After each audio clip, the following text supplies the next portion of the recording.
Resourceful Designer, episode 308, Why AI-Generated Art Won't Replace Graphic Designers.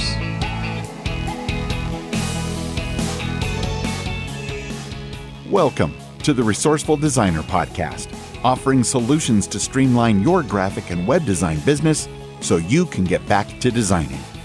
And now your host. If he could have his way, it would be with bacon. Mark Decote. I mean, isn't everything better with bacon?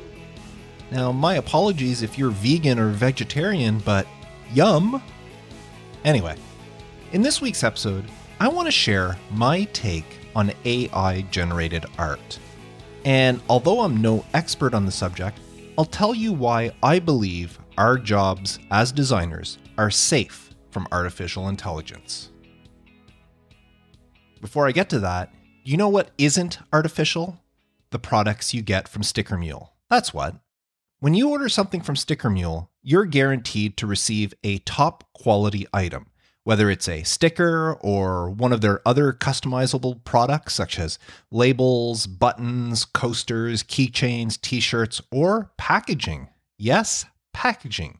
Did you know that you can order mailer envelopes and bubble envelopes with your or possibly your client's logo or branding printed right on them? And what about packing tape? How cool would it be to send out a package sealed with personalized packing tape? Do you have a client that could use something like that? Well, Sticker Mule can hook you up with some. But as their name implies, stickers are where they excel. They come in a wide variety of formats, including clear stickers and even static stickers, which are great for applying to windows since there's no adhesive. Sticker Mule is offering a special offer for listeners of Resourceful Designers right now. By the way, that's you, in case you were wondering, where you can get 10 custom stickers for only $1. And that includes free shipping when you visit stickermule.com/resourcefuldesigner. If you haven't taken advantage of this great offer yet, what's stopping you? Get stickers of your logo, a client's logo, a funny cartoon character, or a photo of your pet tarantula. It doesn't matter. You can have anything you want turned into a sticker. And at 10 for only $1, this is an offer you can't pass up. Once again, visit the website at stickermule.com/resourcefuldesigner. Thank you, Sticker Mule, for sponsoring this podcast. And now, AI-generated art won't replace graphic designers. Now, before I go any further, let me preface this by saying that I am not an expert when it comes to AI-generated art. For all their hype, these platforms are still in their infancy, and nobody, and I do mean nobody, knows what the future holds for them. I've experimented with a few different platforms myself, and I've read articles and watched videos about them as well. And I've seen both sides of the debate argued. Some people don't see AI art as a threat to our industry, while others are all doom and gloom, saying that designers should start applying for jobs at McDonald's as burger flippers, since they'll soon be able to earn more money doing that than they can designing. Now, personally, I don't see AI-generated art as a threat to the design industry, and I'll get to that in a bit. However, I'm not so sure about artists and illustrators. If that's your profession, I suggest you pay close attention to how AI-generated art matures, as it will affect those creative people much more than it will designers. Now, as I said, I'm no expert here, and these AI art generators are evolving fast. So what I say today, which is towards the end of 2022, this may change in the near future. Who knows? I also haven't tried all the various platforms available, nor have I used the ones I have tried to their fullest potential. So some of what I say today may be wrong, and if that's the case, if you know something I don't, please reach out to me at feedback@resourcefuldesigner.com. I would love to be educated more on this subject. Now, before I actually get to my discussion on AI-generated artwork, I want to tell you a story that will actually help put my beliefs into perspective for you. I entered the 3-year graphic design program at my local college in 1989. The first 2 years of that program were spent learning and applying the principles of designs to our projects. We learned things like the history of design, color theory, using grids, layout hierarchy, typography, and so much more. We were taught the different tools of the trade, most of which are no longer in use today and actually considered archaic by today's standards. But it wasn't until the third year of our course, once we were all familiar and comfortable with what graphic design was, that we were finally granted access to the computer lab. And to give you some context, half the computers in the labs were Mac Classics and the other half were Mac SE30s. There was one lone Mac 2SI that was reserved mostly for the teacher and for very special use by students. You see, computers were still very new to the industry back then, and very few design agencies used them. In fact, when I first started working at the print shop after graduating, the first 2 years of my employment were spent designing everything by hand before I finally convinced the owners to invest in some Macintosh computers. In fact, we were the first commercial printer within, I think it was a 100-mile radius to computerize. Now, back to my school years, I don't remember what year it was, but during my tenure at college, a few of my classmates and I made a trip to Toronto for this big graphic design trade show. It was the largest show of its kind in Canada, and if I remember right, it was the third largest design show or trade show in North America. Now, all the big names were there, including software companies like Adobe, Quark, and Microsoft, just to name a few. Now, I remember at this trade show overhearing a conversation between two design agency owners. They were watching a demo put on by Adobe and talking between themselves about computers entering our industry. And they were both worried that these computers would actually harm the design industry by minimizing what, well, until then was considered a very specific skill set, that of a graphic designer. To them, computers took the art out of being a graphic artist. Now, with today's mindset, it's kind of crazy to think that back then, design agency owners thought computers would harm our industry. You can easily argue that computers made our industry better. But having lived through that time, I can tell you that even though computers didn't harm our industry, they did change it, drastically in fact. Quark Express, Photoshop, Illustrator, they replaced things like wax machines and non-repro blue pencils and Letraset rub-on type. And I actually know a few designers who left the profession because they couldn't grasp the use of these new computers. So computers were introduced, we all evolved, and the graphic design industry persevered.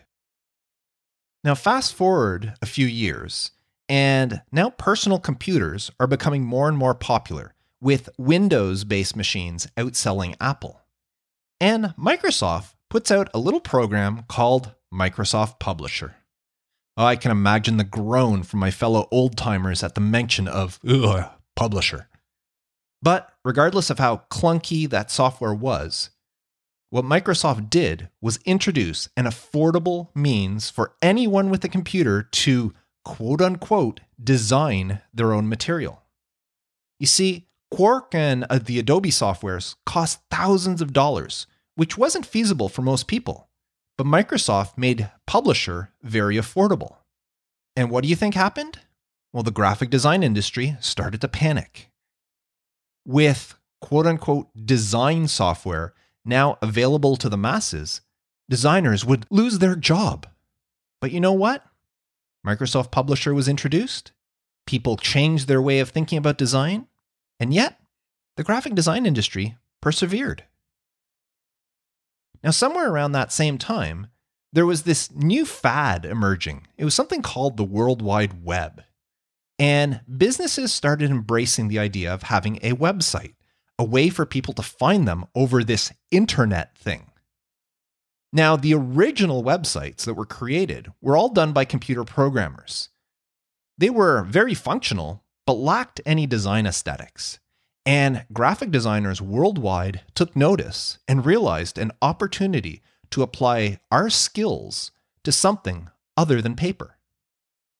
Now, some designers took to learning code, while others took the more rudimentary WYSIWYG programs that allowed you to build websites without coding.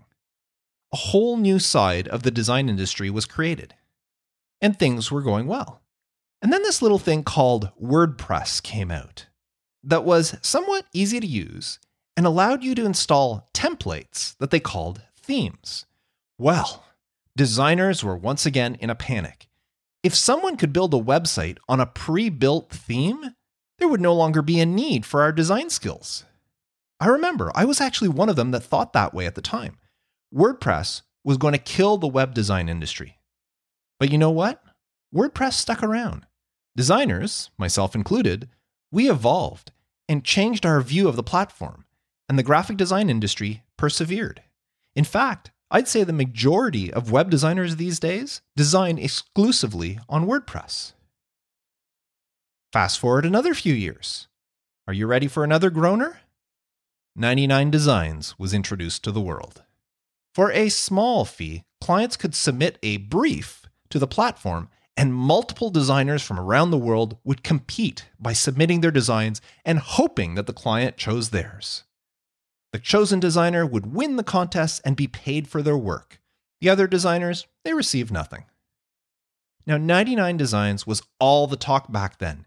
It was the next industry killer. Why would anyone pay hundreds, if not thousands of dollars to a single graphic designer when they can pay a much smaller fee and have multiple designers compete for them? Now, many designers around the world tried to offset this intruder by lowering their rates, hoping to lure clients back from the dark side. But you know what? Designers quickly learned that to attract clients, all they needed to do was sell the value and the relationship of working with them, and not just the designs that they delivered. Because the designers on 99 Designs didn't care about the clients. They only cared about the next contest they could enter. In fact, I'll say that 99 Designs helped weed out the most undesirable clients, making it easier for the rest of us to grow. The graphic design industry persevered. Not long after that, Fiverr was launched, putting our industry into another tailspin. Whereas a design from 99 Designs cost maybe $100, if not more, Fiverr's claim to fame, at least when it first launched, was that all tasks were only $5. It didn't matter if you were asking somebody to design a logo, a poster, a web banner, a booklet, everything was $5. Now, how was a graphic designer supposed to compete with that? The design industry was doomed. That was it. It was the end. And yet, it's now 12 years after its launch. Fiverr is still around, although nowadays people on the platform are charging much higher than $5 per task. And graphic designers around the world are still thriving despite Fiverr's quote-unquote competition. The graphic design industry persevered. In 2013, Adobe launched Creative Cloud, replacing their Creative Suite platforms. Now, whether you like the subscription model or not, there's no arguing that Adobe changed the creative landscape when it introduced Creative Cloud. Software that had previously cost thousands of dollars to own was now available at an affordable monthly rate. And that meant that programs such as Adobe Photoshop, Illustrator, and InDesign, the bread and butter of most people in the design industry, were suddenly accessible to the masses. Designers were no longer a special breed with our special tools. Adobe opened the floodgates. Now, anyone who wanted to tinker with their software could do so. Kids as early as kindergarten started learning to use Photoshop. What we did, our special skills, were no longer special, and designers started to panic. Our exclusivity was now being supplanted by, the neighbor down the street's 12-year-old kid who could put together a brochure in exchange for a few dollars to put towards their next video game. Everybody was becoming a designer, and clients would no longer need our expertise. But you know what? Giving people access to tools doesn't make them an expert. And clients quickly learn to appreciate the years of dedication and knowledge that we have when it comes to design. It shows in the work we produce for them. So even though these tools were available to everyone and more people were calling themselves designers. Overall, the graphic design industry persevered.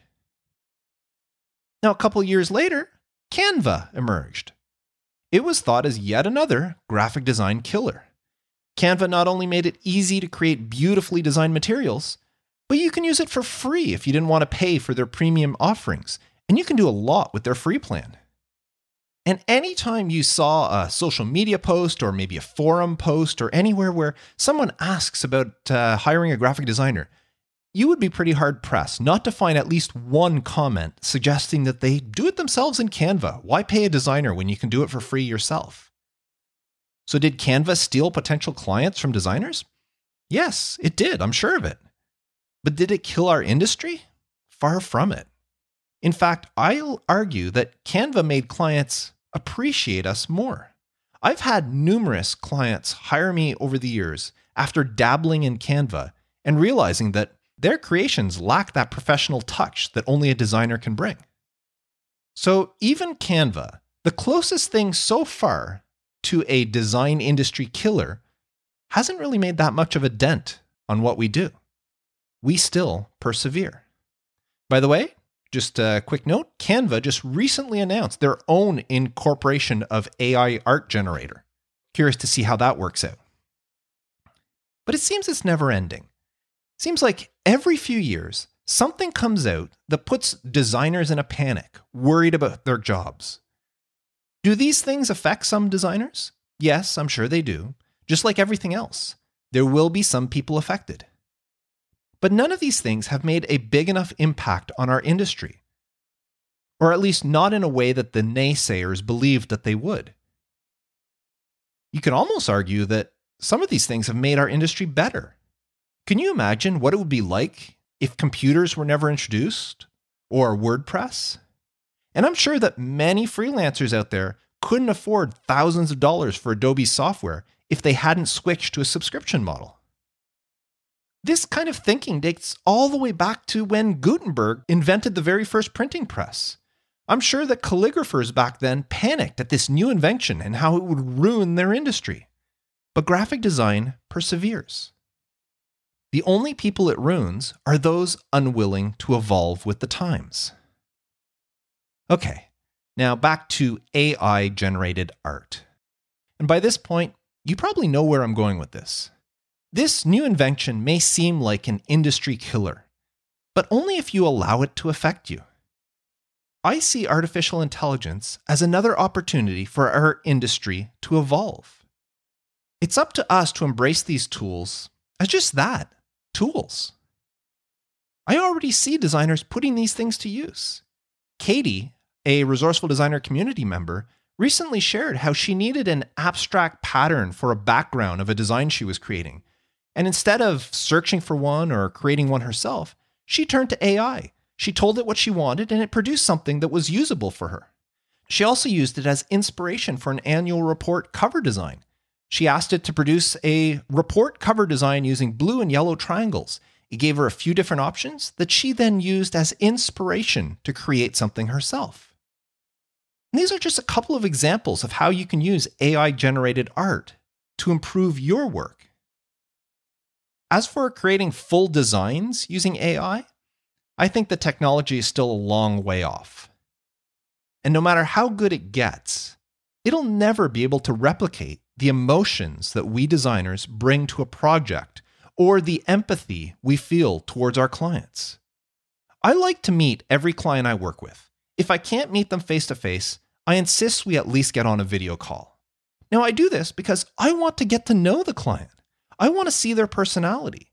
I want to know how they act. I want to know how they think, because these things will help influence my design. If I meet a client and they greet me saying, "Hi, Mark, I'm very glad to meet you. I'd really like to discuss this project with you today." And then I meet a different client that says, "Hey, Mark, great meeting you today. I can't wait to discuss this project." You're darn right that I'm going to go in with two completely different mentalities when it comes to designing for them. Because as a good designer, you need to take these things into consideration. They may be running a business, but you have to take the owner's personality into consideration when you're designing for them. Otherwise, it won't work for the business. And no artificial intelligence can do that, at least as far as I know. And that's why AI will never replace a live graphic designer. And don't forget relationships. How often have I stressed the importance of building relationships with your clients over the years? Not only does it help you understand your clients better, which allows you to design better things for them, but relationships build loyalty. It's what helps clients come back to you over and over, regardless of your price. And at this point, I still see too many limitations with AI-generated design to affect us. For one, since every piece of generated art is created uniquely, it's very hard to replicate. Say you're working on a marketing campaign and need several images to go along with it, and you ask an AI generator to create an illustration of a rocket ship flying through space, which is perfect for what you want. But now you need a different illustration of the same rocket ship landing on the moon, and maybe another one of it returning to Earth. Well, this would be something very easy for an illustrator to do. They would just design a different image using the same rocket ship. But for AI-generated art, every time you enter a new prompt, it creates a new, unique image. So even though you ask it to do something different, the rocket ship won't look the same in each image. It'll be a different rocket because it'll never reproduce the same one again. And even the style of art may look different. You may ask it for the exact same thing, but every image might look slightly different. Plus, these prompts are the instructions that you type into the generator telling it what you want to create. Well, these prompts are very subjective. For example, listen to these two following prompts. An elderly man sits on a park bench feeding pigeons. Or, an old man feeding pigeons in a park while sitting on a bench. To you and me, they both mean the same thing. You get an image in your head. But to an AI, they could be vastly different. How does an artificial intelligence interpret elderly man versus old man? The smallest details like this can drastically affect the output of the image. So it can be very, very difficult to get what you want. It's almost like leaving it up to chance. Also, from what I can tell, it's also very hard, if not impossible, to make adjustments or changes to an image. Say you like an AI-generated photo of a woman sitting on a chair with a cat on her lap, but you decide that, you know what, that image would look better if it was a dog instead of a cat. Well, none of the systems I tried would let you make that sort of change. The best I could do was alter my prompt so that instead of using the word cat, I used the word dog and then run it again, producing a new batch of images. Well, doing this, there's no way I was getting the same woman in the same chair in this second set of images. It produced brand new, unique images, which wasn't what I wanted. Again, maybe this is possible, but I couldn't see it in the platforms I tried. So anyways, all of this to say, don't panic. There are people out there leaning on both sides of the fence. Some say our industry is doomed, while others say we have nothing to fear. And I know I'm just one voice, but I don't think we have anything to worry about, and I have history backing me up. Fiverr, Canva, WordPress, Creative Cloud, all of these design industry killers never killed our industry. In fact, they're all part of my toolbox now.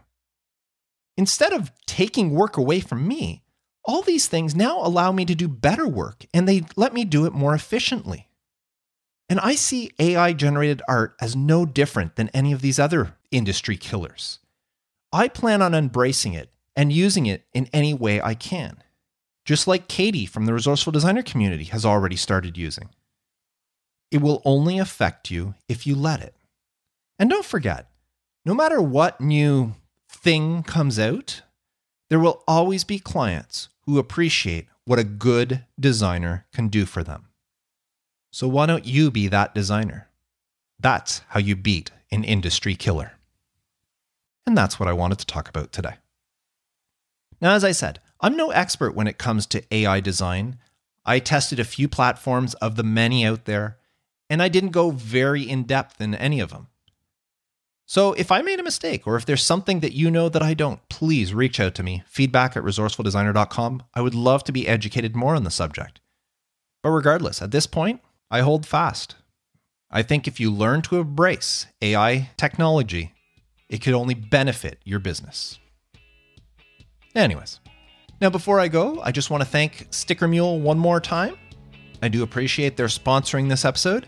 And for you, if you haven't taken advantage of it yet, you can get 10 free stickers for $1 and free shipping. So you pay $1, that's it, to get 10 custom stickers. All you have to do is visit stickermule.com/resourcefuldesigner. Take advantage of this offer while you can. And if you'd like to join the Resourceful Designer community and connect with designers like Katie that I mentioned, then please visit resourcefuldesigner.com and consider joining. Until next time, I am Mark Decote, wishing you all the best for your graphic design business and reminding you to stay creative.